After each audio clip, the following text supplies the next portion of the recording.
लाखों दिलों की धड़कन ताउम्र रही कुंवारी, इस निर्देशक के प्यार में हार बैठी थी दिल। चलिए आज आपको बताते हैं ऐसी ही एक लव स्टोरी के बारे में। उससे पहले हमारे चैनल को लाइक शेयर और सब्सक्राइब कीजिए। 60 और 70 के दशक की सबसे बेहतरीन अभिनेत्रियों की जब बात होती है तो उसमें आशा पारेख का नाम ज़रूर शामिल होता है। अपने दौर में आशा पारेख ने फिल्मी पर्दे पर राज किया है। उनके चुलबुले अंदाज और ग्लैमरस अवतार ने दर्शकों का दिल जीता था।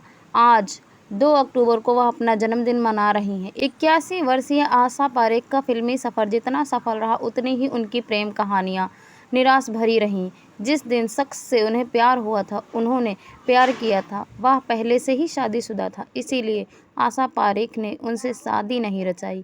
आइए आज आपको उनके जन्मदिन के इस मौके पर उनके जीवन से जुड़ी कुछ खास बातें बताने जा रहे हैं। इसके लिए हमारे चैनल पर बने रहिए वीडियो में अंत तक। आशा पारेख का जन्म 2 अक्टूबर 1942 में गुजरात में हुआ था। गुजराती परिवार से ताल्लुक़ रखने वाली आशा की मां मुस्लिम और पिता गुजराती थे। 60 और 70 के दशक में दर्शक उनकी एक झलक पाने के लिए बेताब रहते थे। उस दौर में आशा पारेख को सिर्फ उनकी फिल्मों के लिए ही नहीं बल्कि उनकी फीस के लिए भी जाना जाता था। उस दशक में वह सबसे अधिक फीस लेने वाली अभिनेत्रियों में से शुमार थीं। उन्होंने कई अलग अलग फिल्मों में काम करके अपनी एक अलग ही जगह बनाई थी। बता दें कि बड़े पर्दे पर लाखों दिलों की धड़कन बन चुकी आशा पारेख असल जिंदगी में बिल्कुल ही अकेली हैं। उन्होंने पूरी जिंदगी शादी नहीं की है। अभिनेत्रियों को शादी न करने का कोई अफसोस नहीं है। आशा पारेख का कहना है कि उनकी किस्मत में शादी लिखी ही नहीं थी और वह ऐसे ही खुश हैं, वह सिंगल हैं। बताया जाता है कि उनकी छवि अपने समय में एक ऐसी अभिनेत्री की थी जिस तक पहुंचना या मिलना आसान नहीं था। शायद इसलिए किसी ने भी उनका कभी हाथ नहीं मांगा। दरअसल वर्ष 1959 में आई फिल्म दिल दे के देखो बॉलीवुड में कदम रखने वाली आशा पारेख को अपनी डेब्यू फिल्म की शूटिंग के दौरान ही निर्देशक से प्यार हो गया था। साल 1959 में आई फिल्म दिल दे के देखो के निर्देशक नासिर हुसैन थे, जिन्होंने तीसरी मंजिल और फिर वही दिल लाया हूँ जैसी शानदार फिल्में बनाई हैं। आमिर खान के अंकल और निर्देशक नासिर हुसैन की शानदार शख्सियत पर आशा पारेख अपना दिल हार बैठी थी और देखते ही देखते दोनों एक दूसरे के प्यार में डूब गए थे। आशा पारेख ने अपनी बायोग्राफी द हिट गर्ल में जब इस बात पर जिक्र किया था तब पूरी दुनिया उनके सामने उनके प्यार की कहानी के सामने आई थी सच्चाई। इस किताब की लॉन्चिंग के दौरान आशा ने इस बात को स्वीकारा था कि वह नासिर हुसैन एकमात्र ऐसे इंसान थे जिन्होंने उनसे प्यार किया था। 60 और 70 के दशक में आशा पारेख ने इंडस्ट्री को हिट फिल्मों से नवाजा। आशा ने अपनी उम्दा अदाकारी के लिए कई प्रतिष्ठित अवार्ड अपने नाम किए हैं। उन्होंने अपने करियर में खूब शोहरत कमाई है। फिल्मी गलियारों में आशा पारेख के चर्चे बेहद मशहूर थे। इसलिए आशा पारेख के कुछ दिलचस्प किस्से आज आपको हम बताने जा रहे हैं। आशा पारेख और दिग्गज अभिनेता निर्देशक मनोज कुमार ने कई फिल्मों में साथ में काम किया था। यूँ तो पर्दे पर उनकी जोड़ी काफ़ी ज़्यादा हिट रही, लेकिन उनके बीच काफ़ी ज़्यादा तू में आम बात हो गई थी। एक बार मनोज कुमार ने एक फिल्म के प्रीमियर में आशा को इग्नोर कर दिया था। इस बात से आशा एक्ट्रेसेस इतनी नाराज़ हुई थी कि लगा था कि मनोज काफ़ी ज़्यादा घमंडी हैं। हालांकि मनोज के टैलेंट्स ने आशा को उनके साथ काम करने के लिए काफ़ी ज़्यादा मोटिवेट किया था। आशा पारेख और मनोज ने अपना बना के देखो फिल्म में काम किया, जो काफ़ी ज़्यादा फ्लॉप ही साबित हुई थी। फिर दोनों ने दो बहन में भी स्क्रीन शेयर किया था। ये फिल्म हिट रही, लेकिन चर्चा थी कि सेट पर मनोज और आशा के बीच काफ़ी ज़्यादा बहस होती रहती थी। एक तरफ मनोज को आशा की सुबह देर से आने की आदत पसंद नहीं थी, वहीं एक्ट्रेसेस को उनका ज़्यादा टेक लेना पसंद नहीं था। हालांकि तमाम शिकवे फिल्म साजन की शूटिंग के दौरान ख़त्म हो गए थे और वह अच्छे दोस्त बन गए थे। डिप्रेशन का भी शिकार हो चुकी थी आशा पारेख। आशा पारेख भले ही करियर की ऊंचाइयों पर रहीं, लेकिन उनकी पर्सनल लाइफ किसी रोलर कोस्टर से कम नहीं रही। जब एक्ट्रेसेस ने अपने माता पिता को हमेशा के लिए खो दिया था, तब वह अंदर से इतना ज़्यादा टूट गई थी कि वह डिप्रेशन का शिकार हो गई थी। डॉक्टर्स की मदद से वह इस फेज़ से बाहर निकली। साल 2017 के फिल्म फेयर को दिए एक इंटरव्यू के दौरान आशा पारेख ने अपने एक फ़ैन से जुड़ा एक ऐसा किस्सा शेयर किया था। उनका यह कहना था कि फ़ैन उनके घर के बाहर डेरा डाल दिया था और उनकी शादी करने के लिए काफ़ी जिद कर रहा था। उन्हें ऐसा लगा जब आसपास के लोगों ने उसे जाने के लिए कहा तो वह चाकू निकालकर खून खराबा करने पर उतारू हो गया था। आशा पारेख उस फैन से इस कदर डर गई थी कि वह बाहर निकलने के लिए भी तैयार नहीं थी। उन्होंने खुद को अपने ही घर में कैद कर लिया था। फिर पुलिस आई और उस शख्स को जेल तक ले गई थी। इतना ही नहीं, जेल से भी वह फैन उन्हें लगातार लेटर भेजता रहा। 81 साल की आशा पारेख ने आज तक शादी क्यों नहीं की? अपनी biography Asha Parekh the hit girl में एक्ट्रेस ने खुलासा किया था कि वह काफ़ी ज़्यादा मशहूर डायरेक्टर और प्रोड्यूसर नासिर हुसैन से प्यार करती थी, मगर वह उनसे शादी कर नहीं पाई क्योंकि नासिर हुसैन पहले से ही शादीशुदा थे। वह किसी का घर तोड़कर अपना आशियाना नहीं बनाना चाहती थी।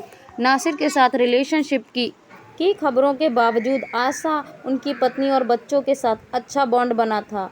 आशा की बायोग्राफी लॉन्च में नासिर की फैमिली भी शामिल हुई थी। आशा पारेख की लव लाइफ अधूरी रही, लेकिन एक बार वह अरेंज मैरिज करने के लिए तैयार हुई थी। उनकी एक इंडियन शख्स से शादी तय हुई थी जो अमेरिका में रहता था, मगर आशा ने इसलिए शादी करने से इनकार किया था क्योंकि वह अपनी गर्लफ्रेंड को छोड़ने के लिए तैयार नहीं थी।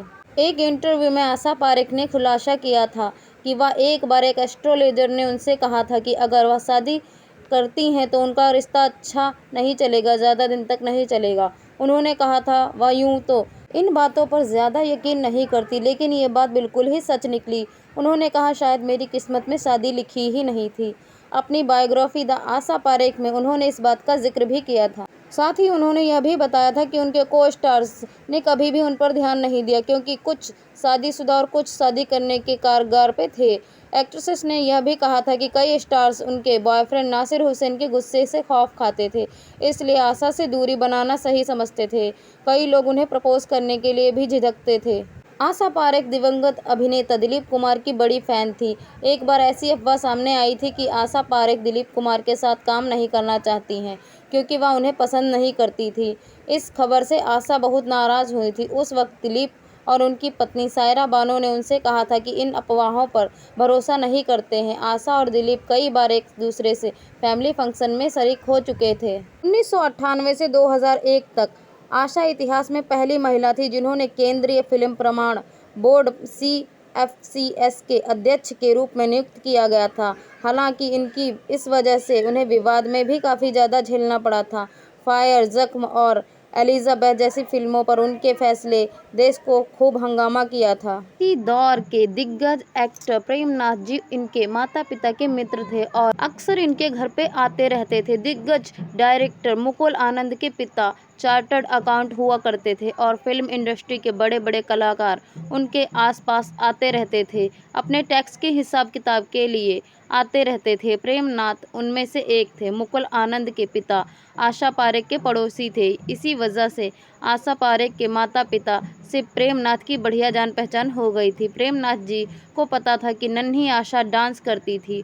उन्होंने कई दफ़ा आशा जी का डांस देखा भी था। एक दफ़ा आशा जी के स्कूल में एक फंक्शन था। स्कूल की प्रिंसिपल ने आशा जी की माँ से कहा था कि अगर वह किसी स्टार को स्कूल के फंक्शन में बुलवा देंगी तो बहुत बढ़िया रहेगा। आशा जी की माँ ने प्रेमनाथ जी से इस बारे में बात की। प्रेमनाथ ने कहा, अगर आशा डांस करेगी तो मैं ज़रूर आऊँगा। आशा पारेख की माँ ने सोचा कि घर में रिकॉर्ड्स पर डांस करने वाली आशा भला स्टेज पर कहाँ डांस कर पाएगी, इसलिए इनकी माँ इन्हें इस जमाने के दिग्गज कथक मास्टर मोहनलाल पांडे के पास ले गईं। आशा जी की माँ ने उनसे कहा कि अगर 1 महीने में आप इसे ट्रेंड कर दें कि यह स्टेज पर थोड़ा बहुत डांस कर ले तो बड़ी मेहरबानी होगी।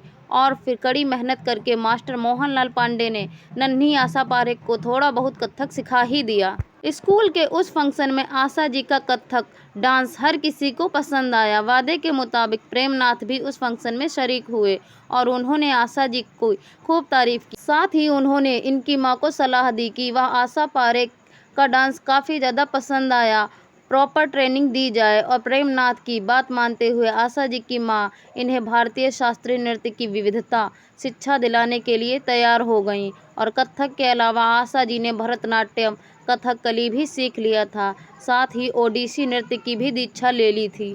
आशा पारेख अब फिल्मी दुनिया से काफ़ी ज़्यादा दूर हो चुकी हैं। वह कई टीवी शोज़ में बतौर जज नज़र आ चुकी हैं, खासकर डांसिंग शोज़ में। इसके अलावा वह अक्सर फिल्मों से जुड़े इवेंट्स और अवार्ड फंक्शंस में दिखाई देती हैं। उन्होंने खुद को फिट और एक्टिव रखा है और समय समय पर अपनी यादों को ताज़ा करती रहती हैं।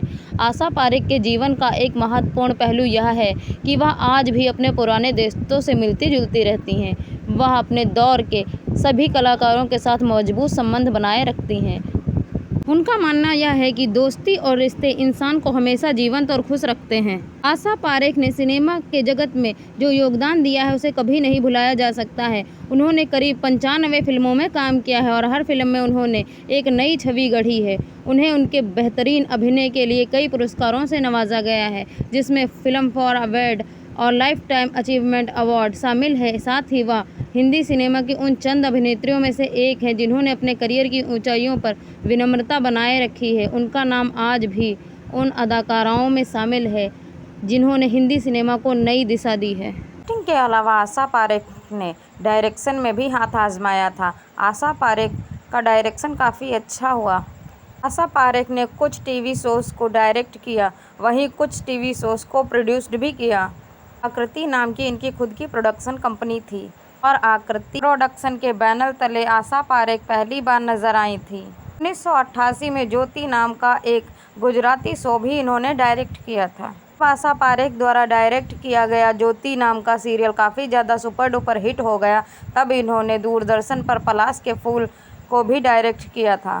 फिर 1988 में कोरा कागज, 1998 में दाल में काला, 2001 में कंगन और 2003 में कुछ पल साथ तुम्हारा नाम के शोज को डायरेक्ट और प्रोड्यूस्ड भी किया था। आशा पारेख ही वो पहली महिला थी जो फिल्म सेंसर बोर्ड की महिला अध्यक्ष रह चुकी। साल 1998 से 2001 तक आशा पारेख सेंसर बोर्ड की चीफ रह चुकी थी और इसी दौरान आशा पारेख के साथ काफ़ी ज़्यादा कंट्रोवर्सी। कई लोग ये दावा करते हैं कि डायरेक्टर नासिर हुसैन अपने प्यार के चलते उन्होंने कभी भी आशा पारेख से शादी नहीं की। वक्त ऐसा भी आया था जब एक भारतीय प्रोफेसर जो कि अमेरिका में रह रहा था उससे आशा पारेख शादी करने वाली, लेकिन इत्तेफाक से आशा जी को कहीं से ये पता लग गया कि जिस व्यक्ति से वह शादी करने जा रही हैं उसकी पहले से ही एक गर्लफ्रेंड। ये बात पता चलने के बाद आशा पारेख ने उस प्रोफेसर से शादी करने से इनकार कर दिया था। आशा पारेख का डॉक्टर बनने का सपना था, जिस वजह से उन्होंने मुंबई में आशा पारेख नाम का एक अस्पताल खोला जिसमें अनाथ और गरीब लोगों को फ्री इलाज उपलब्ध कराया जाता है। एक बार आशा पारेख ने एक बच्चा गोद लेने की तय की, लेकिन जिस बच्चे को वह गोद लेना चाहती थी उसे जन्मजात काफ़ी बीमारियां थीं। डॉक्टरों ने इन्हें वो बच्चा गोद ना लेने की सलाह दी और इस तरह से आशा जी की मां बनने की ख्वाहिश भी अधूरी ही रह गई। पर फिर से हिम्मत जुटाकर आशा पारेख ने अपना दिल बहलाने के लिए एक डांस अकेडमी खोली, लेकिन बुढ़ापे के चलते इन्होंने उसमें अधिक सहयोग ना दे पाई। हिंदी फिल्मों में 4 दशक से अधिक का इनका करियर रहा। आशा पारेख ने ही में धर्मेंद्र के साथ मेरा गांव मेरा देश में काफ़ी अच्छा अभिनय किया था। इनकी जोड़ी